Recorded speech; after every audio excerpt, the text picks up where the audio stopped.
انور صاحب، پوتے کی وراثت کے متعلق لوگوں میں بڑی غلط فہمی پائی جاتی ہے اور وہ کیوں محروم کیا جاتا ہے، وضاحت فرما دی جائے۔ اگر عینی اور اللاتی دونوں بھائیوں ہوں تو کیا وہ برابر تقسیم کریں گے؟ عینی اور اللاتی کے درمیان کوئی فرق نہیں ہے، برابر برابر معاملہ ہوگا، وہ بالکل ایٹ پار ہیں۔ البتہ پوتا یتیم، میں نے آپ سے عرض کیا تھا نا کہ اس میں قاعدہ ہے، ایک دائرہ ہے، اس دائرے کے اندر اگر کوئی موجود نہیں ہے تو سیکنڈ دائرے میں وراثت جائے گی۔ اگر تو کوئی بیٹا نہیں ہے، ایک شخص فوت ہوا ہے، اس کے 5 بیٹے تھے، 5 بیٹے جو ہیں وہ اس کی زندگی میں فوت ہو گئے، البتہ بیٹوں کی اولادیں ہیں، تو اب تو پوتے جو ہیں وارث ہو جائیں گے، اس لیے کہ پہلا دائرہ بالکل ختم ہو گیا ہے۔ لیکن پہلے دائرے میں ایک بیٹا بھی موجود ہے تو پھر وہ یتیم پوتا جو ہے، جو بیٹا فوت ہو گیا، اس کی اولاد وہ جو ہے محجوب الارث کہلاتی ہے، اسے وراثت میں سے حصہ نہیں ملے گا۔ اس کو اصل میں منکرین حدیث نے بہت اٹھایا، غلام احمد پرویز نے اس پر بڑا اڈا لگایا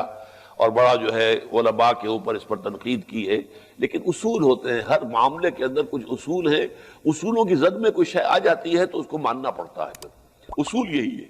باقی یہ ہے کہ چونکہ یتیم پوتا وارث نہیں رہا، تہائی کی حد تک اس کی وصیت کی جا سکتی ہے۔ فوت ہونے والا دادا وہ اپنے یتیم پوتے کے لیے یا یتیم پوتوں کے لیے تہائی کی حد تک وصیت کر سکتا ہے یا اپنی زندگی میں ہبہ کر سکتا ہے۔ مطلب یہ کہ کمپنسیٹ کرنے کے تو بے شمار ہیں۔ ہبہ جو ہے وہ کر سکتا ہے کہ میرا یہ جو ہے بیٹا فوت ہو گیا تھا، اس کی اولاد ہے، میں اتنا ہبہ کر رہا ہوں، اس کا اختیار اس کو حاصل ہے۔ لیکن جہاں تک وراثت کا تقسیم کا معاملہ ہے، اگر ایک بیٹا موجود ہے تو پھر پوتا جو ہے سیکنڈ لائن تک وہ وراثت منتقل نہیں ہوگی۔ باپ موجود ہے تو دادا پردادا کو وراثت منتقل نہیں ہوگی۔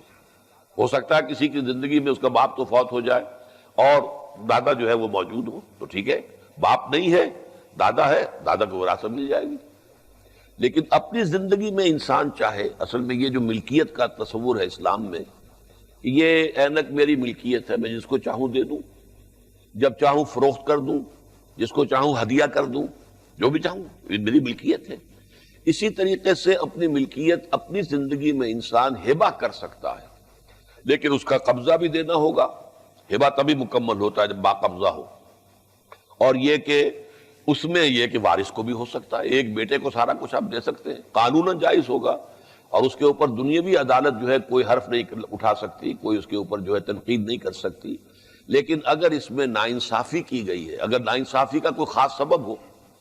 کوئی ایک بیٹا جو ہے وہ آوارہ ہے، بدقماش ہے، اور اندیشہ یہ ہے کہ وہ ساری جائیداد جو ہے بگاڑ دے گا، خراب کر دے گا، فرض کیجئے کوئی کسی کے پاس اس قسم کا کوئی عذر موجود ہے اور وہ 2 ہی بیٹے ہیں، تو وہ ساری جائیداد اگر ہبہ کر دیتا ہے اس بیٹے کو جس کو وہ کہتا ہے وہ صالح ہے، سمجھدار ہے، اب نفع نقصان کا جو ہے اس کو پورا فہم موجود ہے، تو اس کا جواز ہوگا۔ لیکن اگر ایسی کوئی شکل نہیں ہے اور خامخواہ جو ہے کسی ایک بیٹے کو آپ نے وراثت سے محروم کیا ہے، تو در حقیقت یہ بہت بڑا گناہ ہوگا۔ البتہ قانوناً اس کا حق حاصل ہے، آپ اپنی زندگی میں ہبہ کر سکتے ہیں، اور اس ہبہ کا معاملہ جو ہے وہ کسی ادارے کے نام پہ ہو سکتا ہے، کسی دینی کام کے لیے ہو سکتا ہے، کسی مدرسے کو ہو سکتا ہے، کسی اور درسگاہ کے لیے، کسی ہسپتال کے لیے، کسی فاؤنڈیشن کے لیے یہ ہبہ ہو سکتا ہے، اور اپنے وارثوں کے لیے بھی ہبہ ہو سکتا ہے۔ تو ہبہ اور ہے، وصیت علیحدہ شے ہے، اور وراثت علیحدہ شے ہے۔ یہاں یہ کہ وراثت کا حق معین کیا گیا ہے، لیکن یہ کہ اسے لڑکے کے مقابلے میں